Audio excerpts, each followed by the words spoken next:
Bonsoir à tous. Bonsoir. C'est un plaisir de recevoir Sandro, qui est CEO de Forest Admin, une boîte d'e-founders, et on va pouvoir parler, je pense, d'énormément de sujets ce soir. Ça va être assez riche. Et pour commencer, Sandro, j'ai cru comprendre que ce jour, c'est un peu une date anniversaire, puisque ça fait 2 ans jour pour jour que Forest Admin a débuté. Exactement. Donc, est-ce que tu peux nous parler un peu de quels sont à partir de quel constat tu as fait pour venir à cette idée de Forest Admin Bien sûr. Déjà, bonsoir à tous. En fait, c'est assez simple. Donc moi, en fait, j'ai un profil tech, donc je suis développeur en fait à la base. Et du coup, j'ai toujours été passionné par ça. J'étais contributeur open source. J'ai travaillé dans pas mal de startups aussi avant, de la petite boîte, un petit peu plus grosse boîte, enfin pas forcément les startups, mais plutôt en mode freelance. J'avais aussi donc une activité de freelance complémentaire en après-journée. Et donc ma vie, c'était coder, quoi. Et après quelques années comme ça d'expérience, je me suis dit, c'était hyper frustrant pour moi de coder sans être sûr que ce que je fais sert vraiment à quelque chose, quoi. En gros, c'est cool de faire des features super geek, on est super excité à faire des trucs hyper tech, mais si ça sert à rien, il y a un moment où moi, ça m'est passé un peu au-dessus et je me dis, bah, c'est cool, mais au final, il n'y a personne qui l'utilise, c'est frustrant, c'est un peu embêtant, quoi. Et du coup, naturellement, c'était un petit peu la naissance de mon côté entrepreneurial, je crois. Je me suis dit, j'ai quand même plein d'idées, j'ai plein de problèmes, et certains que je résolvais dans des outils open source, et puis certains où je me dis, il y a vraiment quelque chose à faire au niveau business. Et du coup, comment est né Forest? En fait, c'est que j'ai réalisé tout simplement que dans toutes les applications que j'ai construites, j'avais toujours le produit, ce qui me passionnait, le vrai truc, le problème que je résolvais pour le client. Et à côté de ça, j'avais un autre produit qui n'était pas considéré comme un produit, qui était vraiment l'admin, qui donnait en fait le pouvoir aux équipes business, mes collègues en gros, le pouvoir de manipuler les données de l'ADB. En gros, il n'y a pas le choix aujourd'hui. Je veux dire, si vous faites une marketplace et que vous devez, je ne sais pas moi, faire de la modération sur du contenu, par exemple des commentaires ou des photos, en fait aujourd'hui, il n'y a pas d'outil, il n'est pas possible d'avoir un outil clé en main qui permet de dire ok, j'approuve la photo, je la decline. C'est des choses qui vont se mettre à jour dans votre base de données. Et donc du coup, pour laisser le business pouvoir manipuler la donnée, on est obligé de construire une admin. Et en fait, comment elle naît cette admin? C'est par un simple besoin. Le premier, c'est je veux voir ma liste des utilisateurs et je veux modifier, par exemple, le profil de quelqu'un qui a mis une majuscule dans un email. Du coup, le développeur, comment il construit ça? Il fait juste, à un moment, il en a marre d'être interrompu 3 fois par jour, il a autre chose à faire, et il construit une petite interface, une petite application web, juste pour pouvoir modifier les utilisateurs. Et puis il y a un autre besoin qui arrive, et puis un autre, et puis un autre. Puis la boîte se structure, on commence à engager. Donc, il y a plus de personnes, il y a des équipes qui commencent à se former. Et les besoins, de manière itérative, on ajoute des features, sans jamais avoir réfléchi à quoi va ressembler mon admin dans 6 mois, dans 1 an, dans 18 mois. Et du coup, c'est toujours la même façon, c'est que l'admin devient dégueulasse. Parce que personne n'a fait des specs, et c'est le dev qui a choisi, et Dieu sait les goûts des devs. Je veux dire, on ajoute des boutons un peu n'importe quoi, et en fait, c'est pas du tout opérationnel, c'est même trop technique pour les aspects business. Et donc, du coup, ça coûte énormément de temps. Le problème, c'est que c'est pas one shot. Je veux dire, on ne construit pas une admin, genre en 1 mois, je me fais une admin de taré, parce que le problème, c'est que 6 mois plus tard, on a beau recommencer, il faut tout réinventer, entre guillemets, parce que les process ont évolué. Donc du coup, il y a beaucoup de coûts de maintenance aussi. Et c'est hyper frustrant pour le business, parce que l'admin lag toujours par rapport à la qualité de votre produit. Votre passion, c'est le produit, ça crée la valeur directe pour l'entreprise, pour le client, plutôt. L'admin ne crée aucune valeur pour le client final. C'est juste un outil pour mieux gérer les opérations internes. Et donc, du coup, c'est toujours mis de côté. Et donc, sur base de ce constat-là, je me suis dit, ok, il y a quand même, c'est pas possible, c'est un problème que tout le monde a, il y a quand même des solutions. Il y en a, vous les connaissez. Il y a des outils dans certains langages, comme en Rails, il y a des Active Admin, des Rails Admin, des outils open source qui permettent, au-dessus d'une base de données, d'avoir en fait une petite page web qui permet de faire ce qu'on appelle le CRUD, donc toutes les actions de create, de read, d'update, de delete, vous connaissez ça bien. Mais le problème de ça, c'est que ça marche bien, genre pendant 6 mois, mais après 6 mois, comme j'ai dit, on a des besoins de flexibilité, chaque startup est différent, les opérations sont différentes, on a des besoins de customisation. Et en fait, on remarque que ces outils open source-là, de par leur design, de la manière dont ils sont conçus, ne peuvent pas être flexibles à 100%. C'est pour ça que les gens, aujourd'hui, il n'y a aucune boîte un peu sérieuse qui scale vraiment, qui utilise ce genre d'outils. Ils sont obligés de passer tous en mode homemade parce qu'ils ont des process vraiment compliqués. Et du coup, c'est pas du tout optimisé. Ça reste un outil pour le développeur qui dépanne, mais il sert. Enfin, en fait, le problème, c'est que tu reportes en fait le souci à plus tard. Et je me suis dit, mais pourquoi ils ont tous fait un peu la même architecture? Pourquoi en fait c'est quelque chose, un plugin installé chez soi, et puis il y a une série de fonctions qu'ils exposent pour customiser l'admin. Je me dis, aujourd'hui, c'est pas comme ça que ça marche, les apps, elles sont pas construites comme ça. Aujourd'hui, en fait, ce qui marche, c'est quoi? C'est un plugin qui génère une API, exactement ce que vous aurez fait si vous devez construire une admin maison. Ça génère une API, et cette API, en fait, est 100% flexible, puisque ça crée en fait des contrôleurs, des routes dans votre application Rails, et donc sur base de ça, vous pouvez faire vraiment ce que vous voulez. C'est comme ça que Forest a démarré. Et donc, il y a 2 ans pile poil, jour pour jour, pour revenir vraiment à la question, j'étais dans mon divan et je me suis dit, mais en fait, je vais faire exactement ce que fait ActiveAdmin, sauf qu'à la place d'inventer un petit langage avec des fonctions pour le customiser, je fais faire une API. Et je me suis dit, ok, j'ai fait maintenant une API, ça marche, c'est génial, un petit MVP vraiment très très rapide, hein, vraiment très naïf. Je me suis dit, maintenant que c'est une API, c'est fou, mais il y a moyen de construire un SaaS au-dessus de cette API. Donc, ça veut dire de fournir l'interface d'admin non pas comme un soft à héberger chez vous, mais en profiter comme une solution clé en main, comme vous avez un Ethercom, un Mixpanel, un Stripe, et en avoir un SaaS et en faire un vrai business. D'où le nom Forest.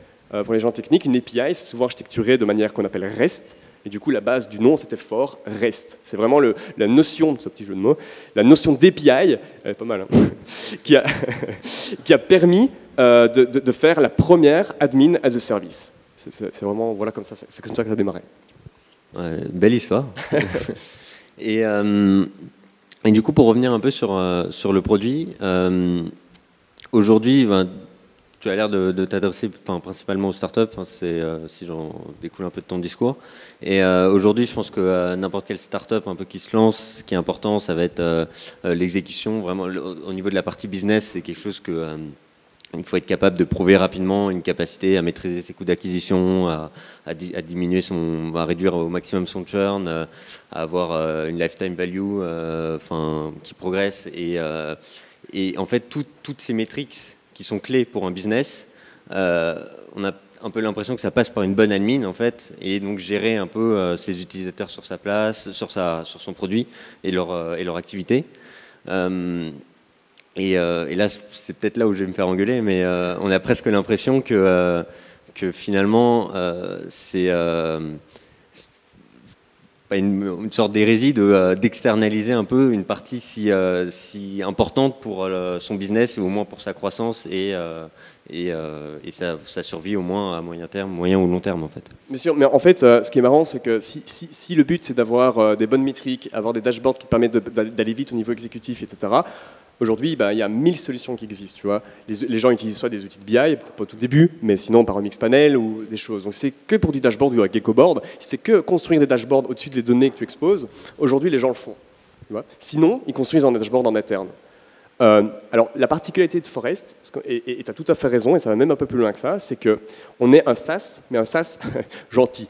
Ça veut dire qu'en fait, notre SaaS n'expose que la partie UI. Ça veut dire c'est une communication directe, ce que je veux dire par votre navigateur web et l'API qui est générée. Ça veut dire que Forest n'a jamais accès aux données. Donc, en gros, tu dois pas exposer les données de tout ton TADB à un service tierce qui va les exploiter pour soit te faire du dashboard, soit te manipuler les données, faire ce que tu veux.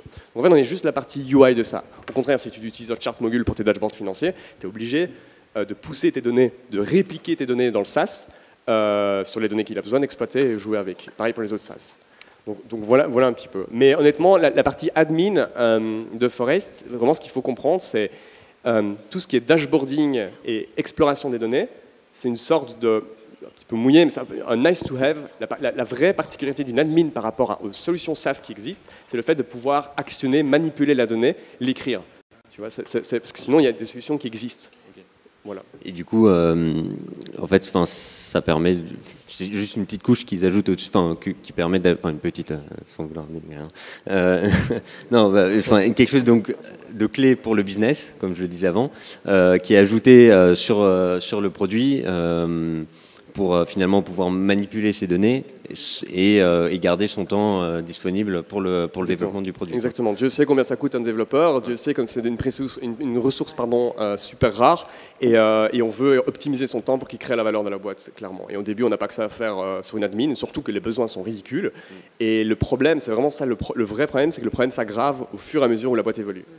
C'est un problème que personne n'imagine qui va devenir important, mais quand il y a des équipes entières qui dépendent de l'admin, dans des boîtes, il y a 100% des gens qui ont besoin, que ce soit un sales, marketing, customer success, des développeurs, ils ont besoin d'un accès à l'admin, et ça va devenir un outil crucial. Et du coup, concrètement, moi, j'ai envie d'avoir une page admin sur mon site, donc j'installe Forest, et derrière, je peux gérer donc tous les accès, enfin toute ma base de données, filtrer certains utilisateurs, certaines photos. Et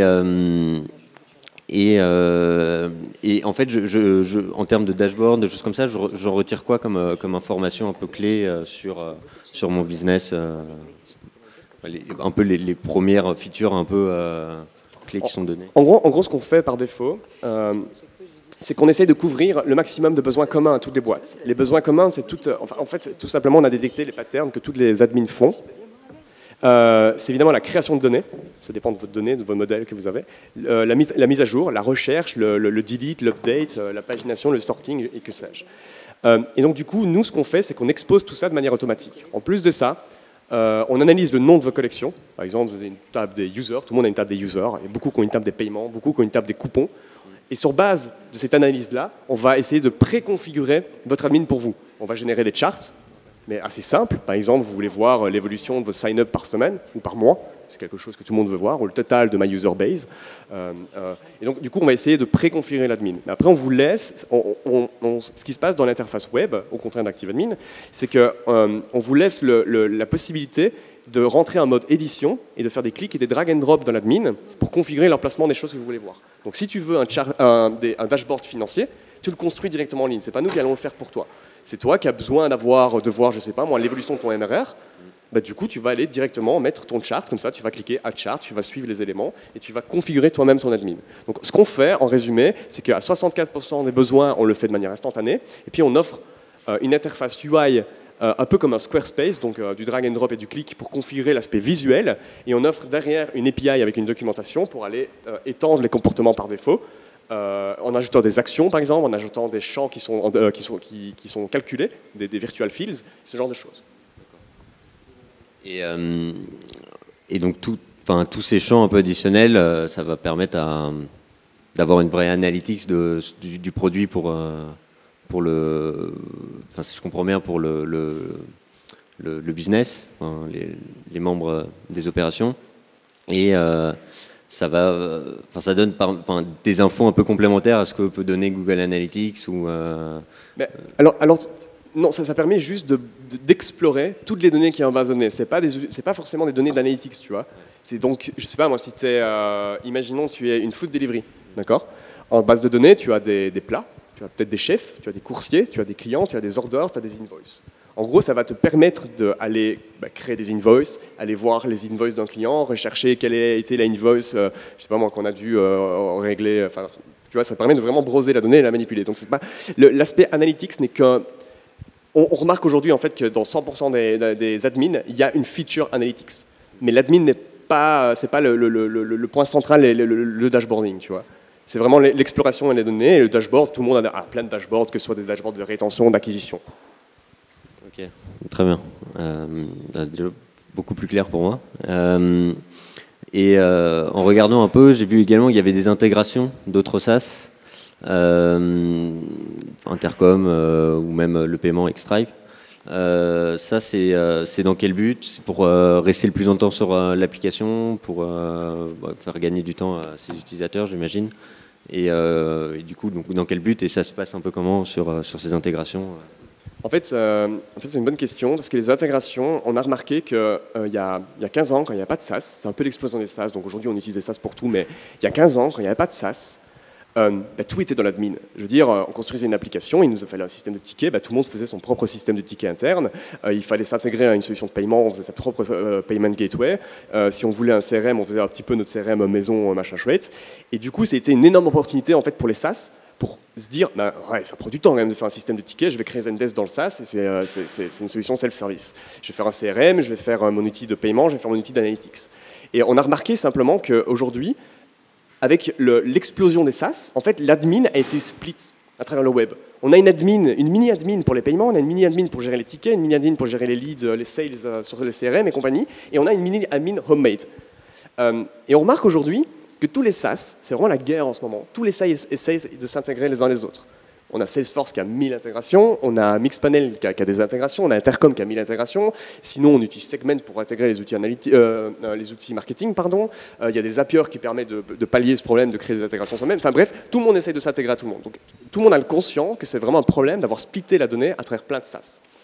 Mais il y a un truc qu'on s'est dit, à l'époque, il y a 15 ans, on n'a évidemment pas ce problème, mais c'était quoi la différence? C'était qu'en fait, le fait d'avoir créé mon système de tickets en interne, tout était réconcilié et le système de tickets pouvait prendre des décisions sur l'application. C'est-à-dire qu'aujourd'hui, Zendesk, on lui pousse des données, n'importe quoi, il a accès à plein de données, et il les exploite, mais il est incapable de revenir pour écrire des données dans l'application. Il est incapable de dire, OK, dans ce cas-là, je vais bannir le commentaire de ma marketplace.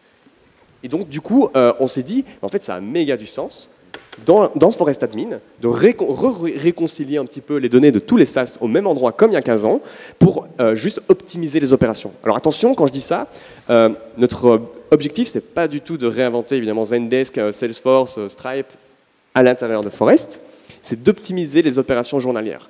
Quelqu'un qui va passer 6 heures par jour dans l'admin, et au lieu d'avoir 5 tabs ouverts où il va essayer de cliquer un peu partout sans se tromper, genre je reçois une demande de support, je dois avoir la commande de mon client, du coup je vais dans mon admin perso, j'annule la commande et puis après je clique sur le bouton Refund Stripe qui va refund sur Stripe. Au lieu de faire ça, on va lui simplifier la vie, on va optimiser les process de la boîte en recentralisant les opérations autour de l'admin comme il y a 15 ans. Très bien. Et du coup, cette recentralisation, c'est vous qui le faites, c'est vous qui faites l'intégration.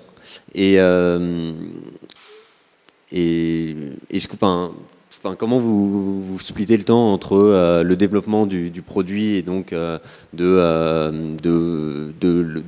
lui et lui sur la partie admin classique et l'intégration de l'autre côté de différents SaaS? En fait, c'est assez simple, c'est qu'il y a une grosse partie de Forest qui est complètement open source. En fait, la partie, donc en Ruby, on offre une gem qui va faire un petit peu la magie. Tout évidemment, ce code-là fait une gem, ça va pas obligé, hein, donc c'est complètement open source. Et les intégrations, en fait, une intégration, c'est juste une API qu'on a construite qui va en fait faire une sorte de proxy sur les API existantes. Donc en fait, tout ça est aujourd'hui est complètement open source. Nous, notre focus, c'est de construire la UI et c'est notre vraie plus-value pour le business au final. Et donc du coup, ce qui s'est déjà passé, c'est qu'on a des développeurs et on essaye de faire grandir ça, de faire grandir une communauté de développeurs qui vont développer les intégrations, et nous on va les épauler là-dessus, qui vont développer d'autres connecteurs, qui vont développer un petit peu, de construire une communauté autour de ça. C'est comme ça en tout cas la stratégie de scaling. Mais aujourd'hui, une intégration, on a construit une sorte de framework où la difficulté de faire une intégration vers un SaaS n'est pas du tout technique, puisque tous les SaaS aujourd'hui offrent une API super user-friendly. Intégrer Stripe, c'est une rigolade par rapport aux autres solutions de paiement. Donc du coup, c'est pas du tout compliqué, ça va vite. Par contre, là où c'est compliqué, c'est de comprendre le process de la boîte pour intégrer que ce qui est nécessaire. Donc c'est plutôt business, c'est plutôt notre rôle, quoi. De comprendre quand une boîte veut intégrer Salesforce, c'est cool, c'est super trendy sur papier, mais ça veut dire quoi? Qu'est-ce que tu veux intégrer? Quel process interne tu veux optimiser? Est-ce que c'est réplicable et comment ça marche, quoi? C'est ça le vrai challenge, je pense, d'intégration chez Forest. Ok. Et du coup, la partie en fait intégration, elle est, je ne sais pas si on peut comparer ça, mais un peu sur Trello où chacun peut finalement développer un peu son petit outil sur Trello et intégrer. Le code là aujourd'hui est sur GitHub. Ouais. Il y a des exemples d'intégration. Okay. On a Mixpanel, Stripe, Intercom, enfin bref, pas mal de SaaS qu'on connaît. Et tout le monde peut contribuer. Ouais. On a aussi un Slack où on crée une communauté dessus. Et donc oui, tout le monde peut contribuer. Aujourd'hui, principalement, là, c'est nous qui le faisions. On a eu quelques contributeurs, mais principalement, c'est nous qui le faisons pour l'instant. Ok. Et du coup, le focus, il est sur donc comprendre pourquoi le client intègre telle ou telle solution. Et donc là, vous avez un processus d'accompagnement en one-to-one, j'imagine, avec le client et une équipe dédiée. Bien sûr. Okay. Louis, par exemple. Charge de la grosse. Très bien. Et si on parle un peu des équipes, aujourd'hui, il y a combien de personnes qui travaillent chez Forest? Alors chez Forest, donc on fait partie du startup studio eFounders. Donc à proprement parler dans l'équipe Forest, et je vais un petit peu parler du studio, de comment ça marche le setup. À proprement parler, là aujourd'hui on est 5. Et en fait, on est entouré de la core team d'eFounders. Donc eFounders, c'est un startup studio en 2 mots. C'est un startup studio, c'est une startup qui lance des startups, environ 3-4 par an. L'idée, c'est qu'ils ont un process de, en moyenne, en 18 mois, ça dépend un petit peu, en moyenne, en 18 mois, les projets deviennent autonomes.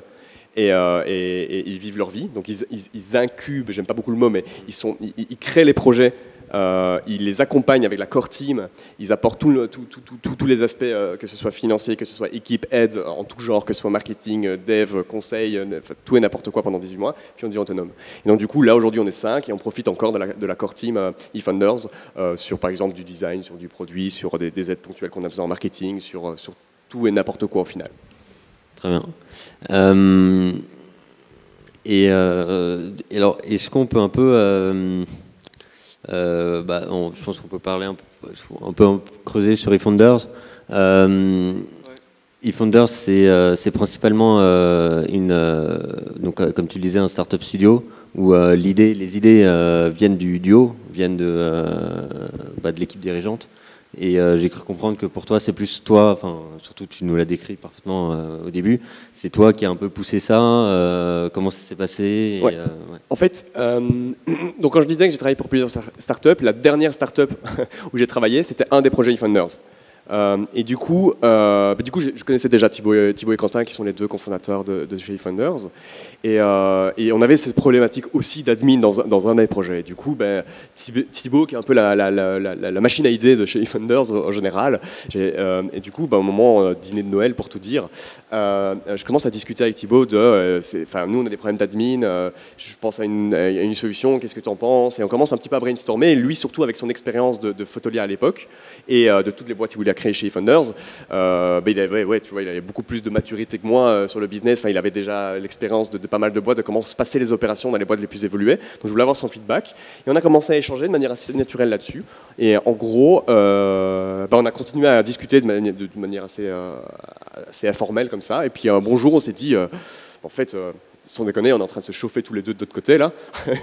Donc du coup, on va le faire ensemble, quoi. Et moi, clairement, je me suis dit, tout le monde le sait, pour réussir une startup, c'est l'équipe, et il faut s'entourer des bonnes personnes. Et quand t'es dev, t'es pas forcément le plus connecté non plus du monde.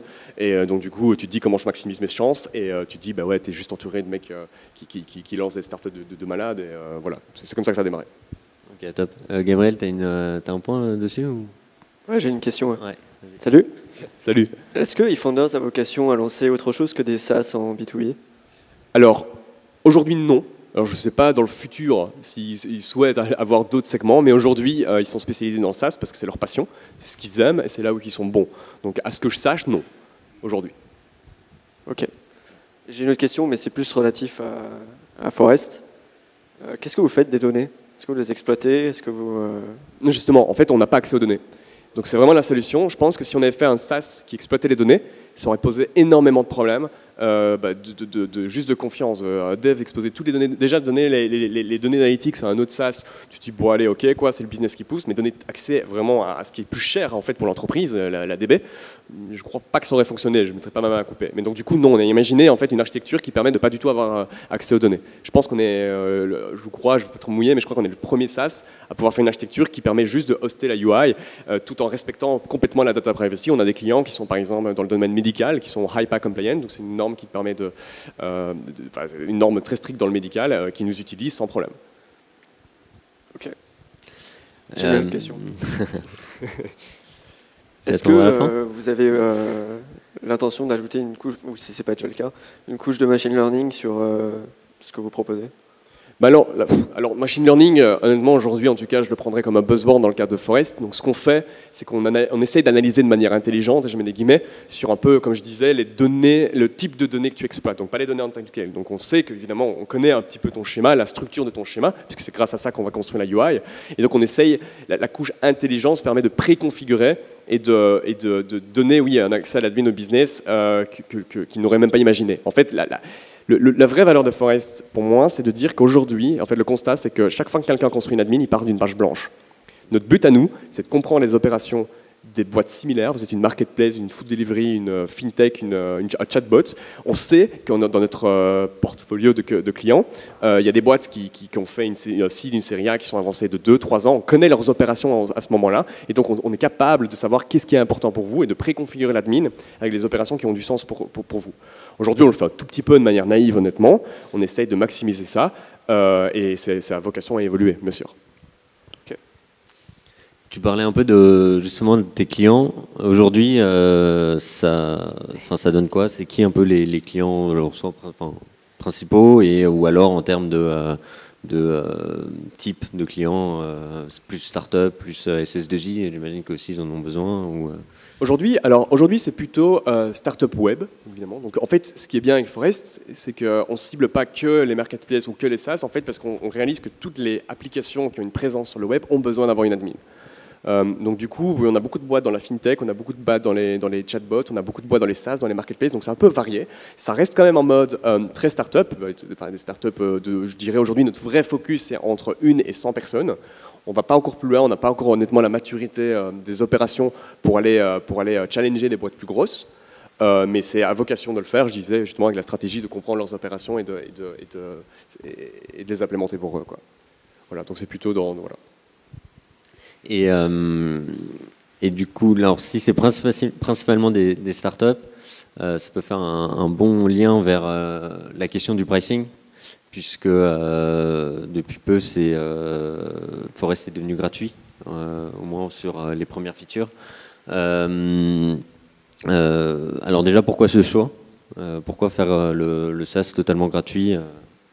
Parce que en fait, c'est assez marrant comme histoire. En fait, on est parti 2 mois fin d'année passée à San Francisco. Et en lisant les blog posts Medium et tout, je me disais, OK, pour lever de l'argent, qu'est-ce qu'il faut faire? Il faut faire du chiffre, il faut faire du MRR. Pour arriver devant un VC, en fait, tout ce qu'ils veulent, ils veulent rassurer, ils veulent du MRR, ils veulent dire, OK, tu as 50K d'MRR, on fait X, quoi. J'invente complètement. Et du coup, j'étais vraiment parti dans ce mode-là où il fallait faire du chiffre assez vite. En fait, on s'est pris quand même une belle gifle dans la figure face au VC, parce que ça dépend un peu des business. On a pas mal réfléchi et on s'est dit, mais au final, on essaie de capturer de la valeur aujourd'hui, on essaie de closer, on avait une vingtaine de boîtes qui nous utilisaient, qui étaient payantes. On essaie de closer, à l'époque, des deals sur des petits projets où il y a peut-être un développeur et 1, 2, 3 personnes business, 5 personnes business, mais où les opérations sont tellement ridicules. C'est juste de la création, c'est juste quelques actions gentilles, et c'est tout. Et du coup, comme on est le premier SaaS de l'admin, on a déjà plusieurs difficultés. C'est que le premier, c'est qu'on est les seuls à éduquer le marché quand on démarre un projet ou qu'on démarre l'admin. Est-ce que, en gros, je la fais moi-même ou je vais dans un SaaS? Ils sont peut-être pas au courant que ça existe, donc ils se posent pas la question simplement. Aujourd'hui, les analytics, tout le monde se pose la question, par exemple. Donc c'est une première difficulté. Et la deuxième, c'est est-ce que j'ai confiance à la solution, etc. Et donc du coup, on s'est dit, notre objectif, c'est quoi? Notre target, c'est le développeur, et on veut réduire les barrières à l'entrée un maximum. Pourquoi? Parce qu'on est confiant, on sait exactement comment les boîtes évoluent avec leur admin, et on sait que quand une boîte qui commence à scaler, qui commence à recruter, où les opérations commencent à se structurer, alors là, il y a des besoins beaucoup plus avancés. Par exemple, si vous êtes une boîte de 10 personnes, je pense que tout le monde s'en fout que tout le monde ait accès à toutes les données. Tu engages un stagiaire qui voit la liste des clients, moi tu as 50 clients, m'en fous. Par contre, quand tu commences à une boîte de, je sais pas, 20, 25 personnes, avec des clients qui commencent à augmenter, ça commence à devenir sérieux, il y a tout un système de permission, de team management qui commence à être un peu sérieux. Je veux savoir qui fait quoi dans mon admin, je veux avoir un audit trail, c'est ce qu'on remarque dans les admins des projets plus évolués. Je veux avoir des intégrations justement beaucoup plus évoluées avec mon Salesforce, je veux optimiser les process, je veux avoir des couches collaboratives où je m'assigne des tâches un peu comme dans un CRM. Bref, on a identifié toute une série de features que les admins beaucoup plus tard ont besoin. Et donc notre stratégie, c'est quoi? C'est pas faire tout gratuit en Mère Teresa, évidemment. C'est de proposer, en fait, pour les petits projets qui ont des opérations relativement simples, ce qui est aujourd'hui complètement gratuit sans problème. Et à partir du moment où les opérations se structurent et se complexifient, alors là, on a des packs de premium features qui seront available qui seront évidemment pricés pour optimiser les process. Voilà. Et donc ce choix du pricing, comment ça a été discuté? Donc avant c'était payant, et je pense que c'est intéressant, si c'est quelque chose qu'on peut partager, hein, je ne sais pas. Mais comment c'est arrivé sur la table, ça a été discuté au sein des équipes comment on fait ce choix en fait, ouais. En fait, ça peut faire peur, surtout que le freemium, il y a un danger, c'est se dire on fait un freemium parce que j'ai pas d'idée de business model. ça c'est un danger. Et du coup, évidemment, les VC ils veulent du chiffre parce que il y en a, ça dépend un peu de l'idée, de la vision. Il y en a qui peuvent avoir peur parce que je ne suis pas sûr qu'un jour tu pourras faire du chiffre. Nous, comment c'est venu, c'est vraiment à force de discuter avec des VC, avec l'équipe, etc., où on s'est dit, mais non, notre focus, ce n'est pas en accord avec notre vision. Ça entrave avec la vision de Forest. On est tous conscients que les opérations se complexifient. On le sait, on le voit, on le remarque, on a les preuves de ça, on le voit très bien. Et donc, du coup, il y a un paradoxe dans l'équation. Il y a un paradoxe, parce qu'on était en train de faire un prix, on est en train d'impliquer le développeur dans la prise de décision sur le prix, alors qu'on est confiant à 100% de capturer la valeur plus tard quand ça a du sens. Et donc, du coup, en fait, simplement, on s'est dit, est-ce qu'on prend un risque à mettre en gratuit ? On s'est dit, ben non, justement, en fait, on est plus aligné avec nos visions, c'est la preuve qu'on est confiant en ce qu'on fait, et du coup, on a eu le soutien en fait, de tout le monde. Enfin, honnêtement, ça n'a pas été un débat de longs jours, hein.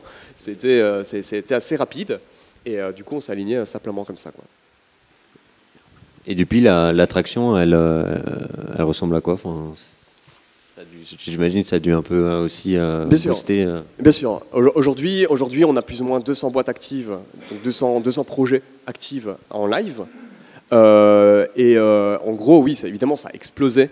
Ça a explosé l'attraction parce qu'on a fait aussi du marketing sur le fait qu'on devienne gratuite, évidemment.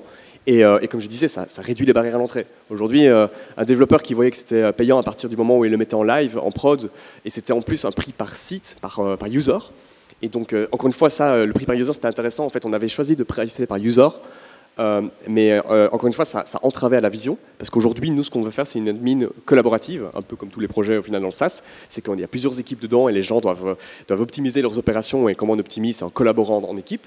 Et donc, du coup, si on paye par site, les gens se disaient combien j'ai de sites, est-ce que je partage un compte, enfin bref, c'était pas naturel tout ça. Et donc du coup, oui, on a mis tout en gratuit, et évidemment l'attraction a suivi, et ça fait évoluer aussi le produit beaucoup plus vite, parce qu'il y a beaucoup plus de personnes et il y a beaucoup plus de gens qui vont directement sur des soucis opérationnels en business, parce qu'il n'y a plus de barrière à l'entrée. Donc oui, ça a boosté l'attraction. J'aimerais juste revenir sur un petit point, lorsque tu disais oui, il faut évangéliser, éduquer son marché. Quel conseil un peu tu pourrais donner à plusieurs personnes qui veulent lancer leur entreprise justement sur un secteur, sur une offre qui est totalement nouvelle, pour s'adresser finalement à leur marché et à leur faire comprendre finalement qu'ils ont une vraie valeur ajoutée. En fait, c'est peut-être un peu naïf ce que je veux dire, évidemment, mais la base pour moi, c'est de savoir repérer le problème en une phrase, d'avoir l'expliquer en une phrase. Réinventer le monde avec un problème hyper compliqué, où ça prend genre 1h30 avant d'expliquer le problème pour que le client le sente, ça marche pas. Donc c'est vraiment savoir spotter le problème qu'on résout avec une solution super simple à expliquer. Surtout que c'était pas simple chez Forest parce qu'on a un projet technique et on cible le développeur pour l'installation, mais notre end user n'est pas du tout technique, et donc du coup c'est compliqué de faire comprendre à un business que son admin va devenir vraiment un vrai problème, quoi. Donc oui, c'est très clair évidemment sur la manière dont tu spots le problème, et c'est de bien choisir ton persona. C'était aussi compliqué chez Forest, comme je disais, donc on a un peu le double tranchant, est-ce qu'on cible le développeur, est-ce qu'on cible le business, donc c'est bien de comprendre comment le produit est adopté aujourd'hui, même si on est les seuls, comment il est créé, par qui il est créé, qui prend la première décision de le bootstrapper, comment il évolue dans l'entreprise et quelles sont mes fenêtres d'opportunité pour rentrer. C'est vraiment ça qu'on a fait. Ouais, voilà un petit peu les conseils. Alors nous, oui, comme je dis, donc on est un business to développeur, donc c'est un marketing un peu bizarre. C'est pas une boîte B2B normale où on engage 50 sales qui font des calls toute la journée. Et c'était très dur en fait chez Forest parce que au début, un peu comme tous les projets eFounders, ce qu'on fait, c'est qu'il y a tout un réseau en fait eFounders qui existe, de gens qu'on aime beaucoup, de clients, enfin d'autres startups qui pourraient en tout cas potentiellement être clients. Et ce qui est compliqué, c'est de rentrer vraiment au bon moment dans les startups, de le faire vraiment comprendre la bonne pain et de toucher le dev, mais de manière directe, je veux dire plutôt en mode outbound, donc en allant chercher les gens. Au début, c'est ce qu'on a fait, plutôt qu'en faisant du marketing pour que les gens viennent à toi. Et quand tu fais de l'outbound à un dev, c'est très très compliqué. Quand tu connais le réseau, ça va, mais si tu veux un petit peu scaler ça, c'est hyper compliqué d'aller envoyer un mail, du cold email à un dev, de lui téléphoner, il donne pas son numéro de téléphone de toute façon. Enfin bref, c'est un marketing très très bizarre. Heureusement que d'autres boîtes ont connu, comme Stripe, Heroku, GitHub et autres, mais c'est un marketing très bizarre. Et donc du coup, au début, tu es obligé d'avoir des contacts très proches de tes clients en faisant de l'outbound et en profitant du réseau, et puis tu es obligé de scaler ça avec de l'inbound. Et voilà, c'était un peu le challenge, quoi. Moi, je découvre un peu le milieu des devs. C'est l'aspect communautaire, finalement, il est exploitable. On peut leverager un peu dessus ou Énormément. Pour moi, c'est la botte secrète. Si tu veux toucher un dev, le dev connaît toujours 100 autres devs aussi bons que lui. Le dev n'acceptera jamais que c'est pas lui qui prend la décision, entre guillemets. C'est-à-dire qu'il doit toujours se sentir en confiance face à l'outil. Et donc, du coup, tu as énormément de requirements pour le convaincre. Par exemple, avoir une documentation digne de ce nom. Tu es obligé que le mec se sente autonome. Tu dois être respectueux avec toutes ces valeurs qu'il fait. Tu vois. Lui, le mec, c'est ce qu'il fait dans son code pour son produit, et il attend énormément d'expectations quand tu le targetes. Et il y a un énorme effet de réseau, soit via GitHub, avec les contributions, surtout en mode open source. Ce qui est bien, c'est qu'on a une grosse partie open source, et on essaiera de jouer là-dessus, que ce soit sur du blog post, sur Hacker News, sur ce genre de choses. Donc oui, il y a des communautés de dev, et il faut réussir à les pénétrer. C'était notre but d'aller à San Francisco pendant 2 mois. On s'est dit, c'est pas parce que c'est trendy San Francisco, c'était vraiment pas pour ça, c'est se dire, ok, il y a une énorme communauté de développeurs là-bas, il faut qu'on comprenne comment les interactions là-bas marchent et comment pouvoir rentrer dans ces communautés-là. Pour moi, c'est la botte secrète pour targeter le marché du dev. Et du coup, San Francisco, 2 mois. Vous êtes arrivé là-bas et puis on voit ce qui se passe au quotidien. Vous faisiez quoi Pas vraiment. En fait, j'imagine un peu accompagné aussi par. Mais en fait, c'est ça. En fait, on a beaucoup réfléchi, par exemple, de faire un YC 500 ou que sais-je, un accélérateur là-bas, parce que c'est souvent un très bon moyen, surtout pour un étranger, d'arriver sur place et d'enlever la casquette de l'étranger et de vraiment pouvoir pousser les portes là-bas. C'est un excellent moyen de le faire. Nous, on avait la chance d'être accompagnés par eFounders, qui a vraiment aussi un très très beau réseau là-bas. Et donc du coup, on s'est dit, on fait l'accélérateur eFounders, on le fait à la eFounders pendant 2 mois, quoi. Donc du coup, on n'est pas arrivé un peu comme un cheveu dans la soupe, je pense pas. tu prévois un petit peu tout ça, tu essayes de te connecter au plus vite et tu prends les bons plans, quoi. Par exemple, un des learnings qu'on a appris, c'est que aller à SF avec son sac à dos et dire je vais targeter le marché du dev et je m'inscris à 5 meet-up et je vais te rencontrer des devs de malades, c'est pas vrai, ça marche pas comme ça. Il faut pas s'imaginer que tous les développeurs sont des mecs qui bossent chez Uber et qui sont ingénieurs, je sais pas quoi. Ça se fait via le réseau, il faut réussir à pénétrer la communauté, c'est un vrai challenge de le faire, quoi. Ils sont pas tous hyper bons, et je veux dire, on a autant de niveaux ici, c'est pas différent, quoi. Et en termes de, du coup, vous êtes revenu toute l'équipe est partie un peu là-bas. Ouais. Et ah oui, du coup, c'était vraiment. Ouais. Et le deuxième, évidemment, c'était le deuxième avantage aussi. Enfin, le deuxième objectif, c'est évidemment une start-up. Comme on a dit, c'est l'équipe et c'est le team building. C'est de créer un vrai noyau fort. Parce qu'on a encore minimum 5 ans à passer ensemble, quoi. Ce serait pas mal. Ouais. Ce serait pas mal. Question sur bientôt finir. Sur quoi déjà? Sur un peu les objectifs aujourd'hui en termes de recrutement, par exemple. Est-ce que vous cherchez à recruter des... Bien sûr. Dev, produits. Tout à fait. Donc du coup là, nous on prépare sérieusement notre envol par rapport à eFounders, notre autonomie, comme c'est normal. Et du coup, on prépare aussi on est prêt à scaler. Donc là, on a prouvé que le produit était utilisé de bout en bout, qui réglait des vrais problèmes opérationnels, que les développeurs, il y avait une traction sur les développeurs, et donc on a vraiment prouvé tout le cycle et on a vraiment compris le pipeline de conversion. Et on commence vraiment à s'amuser, à optimiser les chiffres et à tester d'autres expériences marketing pour voir un petit peu comment se comporte le pipeline. Donc en gros, on est vraiment prêt à scaler. Et donc du coup, oui, en effet, donc, de manière assez permanente, on recrute du dev parce que la culture de chez Forest, c'est qu'on ne recrute, même les personnes business, on ne recrute que des devs, enfin que des gens au moins qui comprennent le code et qui savent ce que c'est une API. Donc particulièrement les gens du wagon, en fait, c'est parfait pour des rôles même business ou quoi que ce soit. Et donc oui, donc on recrute, on va devoir scaler, que ce soit du designer, que ce soit du business customer success, que ce soit du growth, que ce soit du développeur, que ce soit du produit. Tout ça évidemment, oui. Et question quand même sur les clients. Qui finalement sont les premiers à juger du produit. Vous arrivez à avoir un peu des retours d'eux, ou même est-ce qu'il y a un peu de churn, de choses comme ça ou... Oui, bien sûr. Bien sûr, il y a du churn, bien sûr. En fait, ce qui se passe, c'est le pipeline est assez simple. Le développeur prend la décision d'installer Forest. Il joue dans son coin avec. Il y a soit deux raisons pour qu'il le fasse. Soit parce qu'il est curieux, il a envie de savoir ce que c'est, il dit oh, c'est génial, et puis quand j'aurai besoin d'une admin, je le fais. Soit parce qu'il a un vrai pain. Et donc, du coup, ce qui se passe là, c'est la phase d'onboarding du développeur, c'est la step 1. C'est faire en sorte que le développeur, comme j'ai dit, soit autonome pour pouvoir répondre à son besoin via la documentation, via la communauté Slack concret et ce genre de choses. Une fois qu'il a confiance au produit, qu'il trouve ça génial et qu'il résout son problème, il passe, donc il est plus sur sa machine de développement, il passe en production, il passe sur son app de prod. À partir de ce moment-là, il y a la step 2, c'est onboarder la business team. Ça ne sert à rien que l'application soit en prod si c'est juste pour être utilisé par le dev. Comme on a dit, le end user, c'est vraiment pour résoudre des problèmes opérationnels. Et donc, du coup, il y a les invitations, l'invitation à toute la business team. Et troisième phase, c'est l'onboarding de la business team pour qu'ils comprennent ce que c'est, la puissance de l'outil, et surtout définir leurs besoins opérationnels pour qu'on puisse guider le développeur ou qu'on puisse les aider à répondre à leurs besoins. Et ça prend, une fois qu'ils sont passés en prod, on a une période d'onboarding du business, je dirais d'1 mois. Pendant 1 mois, c'est critique. On ne sait pas trop s'ils vont rester ou pas. Est-ce que le business en a besoin maintenant, même si c'est un bel outil de dev et tout, que le mec s'est excité à fond, est-ce que le business va vraiment l'adopter? Donc on a 1 mois. À ce moment-là, on a, je dirais, il y a 60% des projets aujourd'hui qui restent, qui passent l'étape. Donc il y a 40% qui churn à partir du premier mois. Après, on a un énorme plateau et il y a pratiquement le seul churn qu'on voit, c'est les projets qui meurent, tout simplement. Et ah ouais, du coup, donc à ça, partir c'est du moment, ok. Top. Et juste sur ces 60%, c'est 60% qui sont arrivés à la phase 2. Qui sont quoi, pardon? Arrivés à la phase 2 déjà, on est passé Bien sûr, la business team n'a onboardé que si le projet est en production, évidemment.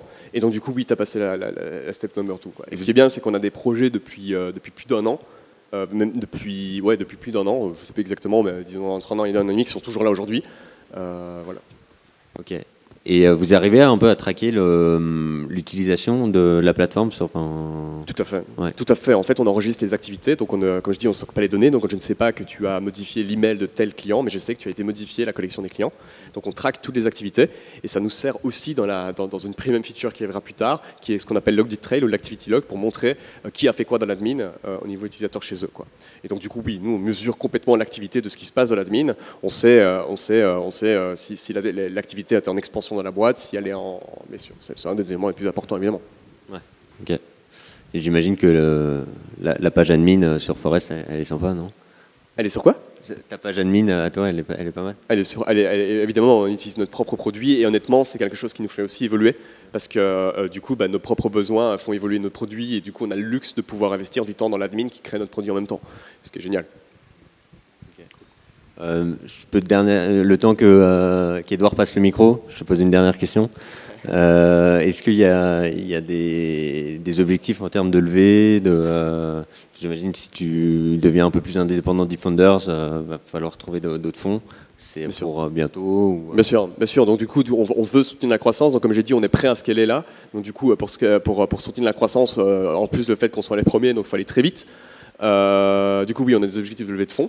On vise la fin d'année, en septembre et la fin d'année, on vise vraiment la levée de fonds pour être autonome complètement. Quoi. Donc il y a de grandes chances voilà. Et l'idée, c'est de repartir un petit peu aux US pour aller un petit peu pour aller voir ça. On a créé pas mal de relations aussi pendant qu'on y était, donc voilà. Bien sûr. C'est cool, on entendra parler de. J'espère. Bonsoir. Bonsoir. Tu as parlé un peu des bénéfices d'être en fait dans la communauté eFounders. C'est quand même un peu particulier de faire partie d'un startup studio. C'est un pacte quasi faussien quand même. Quand on arrive, on crée sa boîte. En plus, toi, tu arrives avec ton idée. Et on sait que c'est quand même lâcher une certaine partie d'equity. Donc, tu as parlé de quelques bénéfices, à savoir pouvoir placer ton produit chez des utilisateurs, pouvoir bénéficier de la communauté, des relations à San Francisco. Tu pourrais nous en dire plus? par Bien rapport au garage en fait que tu aurais Bien pu sûr, monter bien aussi. sûr, ils nous soutiennent aussi financièrement, ils injectent de l'argent dans la boîte. Et simplement, en fait, honnêtement, moi, ça n'a jamais été une grande réflexion dans ma tête. Comme j'ai dit au début, donc j'avais une idée. Et en fait, quand on a une idée, je me suis dit, quelles sont mes chances de réussir seul? Quelles sont mes chances de réussir avec des gens expérimentés, qui ont un réseau, qui apportent du cash, où tu peux être focus à 100% sur ton truc sans vraiment penser à rien, juste à ton business. Je me dis, en fait, il n'y a pas photo, quoi, tu vois. Je veux juste être entouré des meilleures personnes brillantes et qui vont m'aider à construire l'équipe autonome Forest brillante et de soutenir, et d'en faire le produit que je rêve dans ma tête, quoi. Donc oui, moi, j'ai pas de problème à lâcher de l'equity pour ça, parce que j'aime mieux d'avoir X%, enfin 1% d'une boîte qui vaut 5 milliards que 90 qui vaut que 90, pardon, je suis belge en fait, merde, je suis grillé. 90% d'une boîte qui vaut rien, quoi. Donc oui, exactement comme quand tu vas chez YC, que tu lâches de l'equity parce que tu te dis qu'ils ont un réseau de malades et que voilà, quoi, tu vois. Comme tout accélérateur au final. Et tes 4 collaborateurs, tu les as trouvés à Paris Founders, c'est des gens que tu as ramenés? Bien sûr. Ouais. Et puis honnêtement, quand tu recrutes et que tu fais partie d'eFunders, ça t'aide aussi, tu vois, en termes de notoriété. C'est pas juste un petit dev tout seul là dans sa chambre qui fait son produit et qui essaye de chercher un mec business qui va t'épauler. Enfin, tu vois, ouais, bien sûr. Bien sûr, oui, bien sûr, ils aident à fond sur le recrutement. Tu as aussi leur avis, leur expérience. Ils savent très bien dire que ce mec-là, c'est un bon mec qui réfléchit et tout, mais c'est pas un doer, c'est pas quelqu'un d'action. Donc honnêtement, moi je suis pas chaud. Et donc du coup, ouais, c'est comme des cofondateurs. Pendant 1 an et demi, c'était cofondateurs. Il faut vraiment voir ça comme ça. C'est des mecs que tu peux tout dire. Ils te soutiennent, ils trustent ta vision, ils sont à fond avec toi sur tout sujet, que ce soit du recrutement, que ce soit d'autres, que ce soit du légal, que ce soit j'en sais rien, de tes craintes, etc. Et c'est ce qu'il me fallait en fait, tout simplement. Merci. Tu penses te faire racheter dans... Bonsoir. Tu penses te faire racheter dans 5 ans ou dans 10 ans, ou tu penses tu as une date limite, ou tu dis j'en ai pour 20 ans? Non, évidemment, j'ai pas une date limite. Enfin, c'est très dur de s'exposer, de dire ta boîte, en moyenne, ça prend 8 ans, je crois, un exit d'une boîte. Est-ce que nous, on vise l'exit ou pas? Je suis pas sûr, je sais pas. Honnêtement, ça dépend comment on scale et comment la vision évolue. La vision peut aller très très loin, énormément loin. L'idée, c'est de recentraliser les opérations de Forest. Donc du coup, de gérer toutes tes opérations, quelles que soient... En fait, l'idée de Forest, comme j'ai dit au début, donc la target, c'est des boîtes aujourd'hui de 0 à 100 en moyenne. La target, c'est pas du tout de s'arrêter à 100. C'est pas qu'après 100, on arrête. C'est que nous, on prenne en maturité et qu'on est capable de scaler avec toute la vision de ta boîte. Et donc du coup, nous, on n'a pas du tout de plan d'exit pour l'instant. C'est pas du tout la vision. Nous, honnêtement, voilà quoi.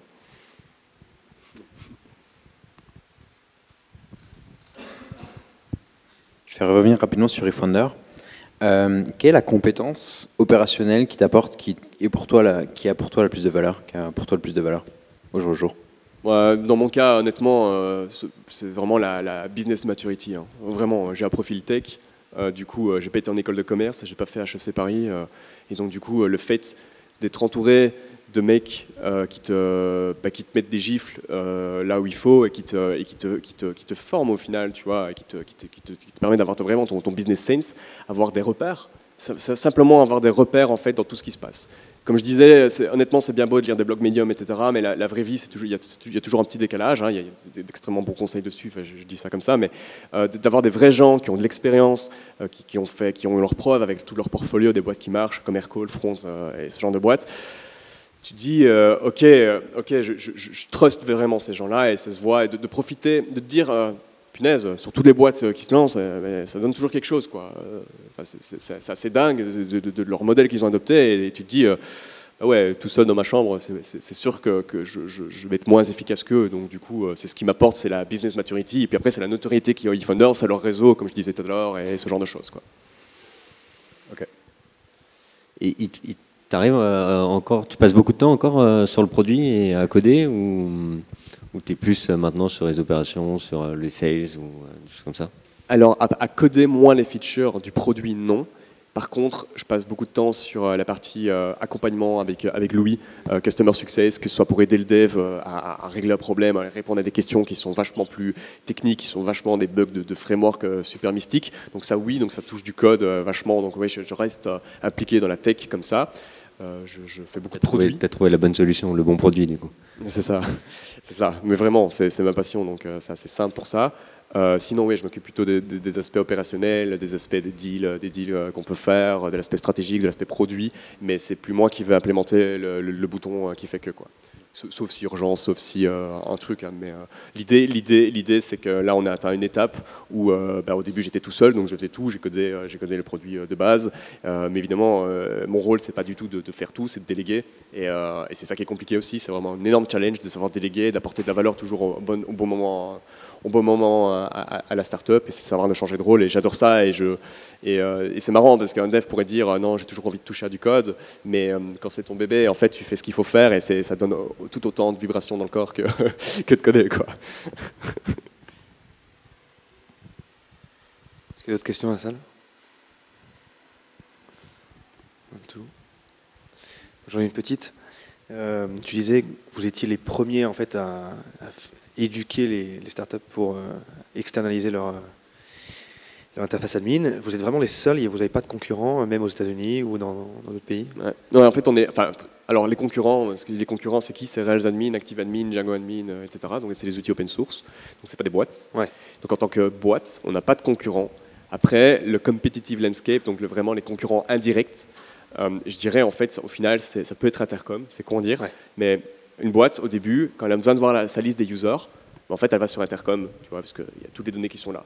Et par contre, tu vas dans ton outil de BI ou tes outils d'analytics, enfin bref, comme je disais, l'admin aujourd'hui est split à travers certains SaaS. Donc en exploitant les SaaS, tu peux exploiter les données, tu peux explorer. Les données sont accessibles, ça marche. Par contre, si tu veux manipuler les données, tu es obligé d'une admin, et là, on a zéro concurrent. Donc une vraie admin, comme tu construis vraiment zéro, il n'y a rien. Ok, incroyable. T'as une question, Gilles? Et Louis, est-ce que tu veux avoir un petit témoignage en ancien du wagon aujourd'hui chez Forest Admin sur un peu comment t'as trouvé finalement ton job chez Forest Admin, comment tu t'es pris et, Voilà, carrément le siège royal. Ouais, bah, tout à fait. Bah, moi, j'étais il y a un an jour pour jour, j'étais à votre place. J'ai fait exactement le même batch, avril-mai de l'année dernière. Moi, j'ai fait le wagon parce que j'ai fait une école de commerce à la base. Ensuite, je faisais un rôle de product manager, product owner, où je manageais des devs pour construire une interface pour le startup studio d'Orange Fab à San Francisco, et c'était hyper amusant, mais très frustrant parce que tu fais la roadmap du produit, tu dis au dev je veux que le bouton il soit bleu, il soit rouge, et lui il va te dire ça prend 2 semaines, et toi tu vas dire ah ouais ok peut-être, puis tu dois mettre un budget, etc., etc. Et donc une fois que mon visa s'est terminé, je suis rentré, je voulais vraiment être product manager à fond, et je me prenais un peu des bâches par pas mal de boîtes, des Blablacar, etc., qui me disaient bah non, mais aujourd'hui, un product manager, ça doit savoir coder, savoir des bases en code, et c'est vrai, quoi, parce que bah, tu dois pouvoir estimer un temps que la feature va être délivrée, etc. Donc du coup, j'ai fait le wagon. Et là, c'est vrai que le wagon, on le dit souvent, enfin, c'est très cliché, mais c'est vrai, en 2 mois, j'ai tout autant appris qu'en 6 ans d'école de commerce. Je me suis amusé comme un fou. J'ai cru que le monde s'ouvrait un peu à moi avec le projet de fin de wagon. Tu peux dire, bah voilà, tu as une idée demain, vas-y, allez, en 2 semaines, on fait un MVP de Blablacar du train. C'était notre projet du wagon avec 3 copains. Et du coup, tu as cette fibre un peu entrepreneuriale qui vient en toi. Et tu te dis qu'il y a plein de choses possibles à faire. Et puis j'ai entendu parler du startup studio eFounders. Je connais, pour être honnête avec vous, je ne connaissais pas Forest avant. Mais j'ai entendu parler du startup studio eFounders, des boîtes comme Aircall, Front, Mailjet qui sortent. Ça, tu te dis qu'il y a un truc qui se passe un peu là-bas. Donc je suis allé voir un petit peu ce qui se passait. Et donc c'est là où Thibaut m'a parlé de Forest. Moi, c'était amusant parce que c'était juste après le wagon, je venais d'installer Active Admin sur mon projet, donc ça m'a tout de suite parlé. C'est vrai qu'au début, une admin, c'est pas hyper sexy, une admin interface. Et en fait, quand tu creuses derrière, le potentiel est juste énorme. Voilà, sur des boîtes de Blablacar, tu as 100% des users qui sont sur l'admin, du stagiaire au CEO, quoi. Et quand tu fais le tour, parce qu'on l'a fait, hein, on a fait le tour des boîtes de Paris pour regarder leur admin, parce que nous, on est expert admin, c'est ce qu'on tend à être. C'est des machines, c'est des usines à gaz avec des boutons dans tous les sens, des trucs dégueulasses. Ils utilisent Bootstrap. Vous n'imaginez même pas le nombre de boîtes qui sont en série B, sans employés, qui sont toujours sur Rails Admin. Franchement, Rails Admin, la UX, la UI, c'est vraiment, c'est chaud, quoi. Tu te demandes comment ils font pour rester là-dessus. Et donc, on m'a parlé de Forest. Je l'ai tout de suite installé sur mon projet du wagon. Et franchement, hein, j'ai fait j'ai installé ma gem, j'ai fait mon bundle install et là j'ai vu franchement l'interface, elle envoie vraiment du pâté. Et c'est hyper puissant et ouais, ça m'a tout de suite séduit. Et puis voilà, j'ai rencontré Sandro. Qui est une machine de guerre en code. Si vous allez sur Stack Overflow, je pense qu'il est sur les top 20 contributeurs. Il tape plus vite que son nombre. Pas top 20, pas top 20. Mais et c'est hyper agréable. Et du coup, moi, c'est un conseil un peu, que j'ai un petit peu à vous donner, qui va pas vous changer la donne. Et je pense que vous allez le faire plus tard. Mais c'est que donc moi, pour être transparent, je code pas du tout hein, chez Forest. Mais par contre, sans le wagon, j'aurais jamais pu avoir j'aurais jamais pu travailler pour Forest, quoi. C'est-à-dire que Forest, c'est quand même un produit hyper technique.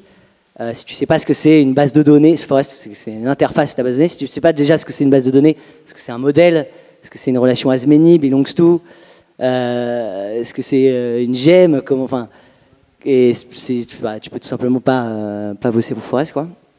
Et donc ça m'a énormément appris et c'est grâce un peu à ça que je fais sur Forest, quoi. Ouais, du coup, tu viens de nous dire que t'installes une gem, tu fais bundle install et c'est bon. T'installes une gem, tu fais le bundle install et c'est parti, mon kiki. Et du coup, ça peut être amusant. Je sais pas si on a le temps, Edouard. Ouais. Je sais pas là, en ce moment vous êtes en train de coder vos projets. Nous, on a une marketplace de Pokémon, si tu veux. On a une marketplace de Pokémon. Si tu as envie de faire ça sur une marketplace de Pokémon. Ok, et je sais pas si on pourrait faire un test de plugger Forest sur un projet.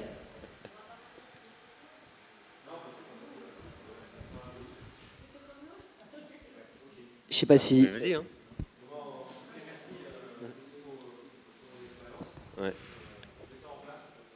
Ok. C'est les anciens Pokémon ou c'est les nouveaux? Bon, ouais, il y a tout. Ah oui, et j'ai une dernière question. C'est qui la personne dans votre batch qui a fait un selfie avec Serge Mito? J'ai scrollé dans votre Slack. Il est parti. Il est parti. Hein. D'accord. Bon, bah tant pis. Hein. Mais en fait, avec Sandro, on est juste fan de Serge Mito. Tous les vendredis, on s'envoie le dernier sur Slack. Et quand j'ai vu ça, ça nous a bien fait marrer. Et on est jaloux. On est jaloux un peu. Ouais, faut venir aux afterwork. Hein. Ouais, j'ai l'impression. On viendra. Bon, bah, merci beaucoup, Sandro. Merci.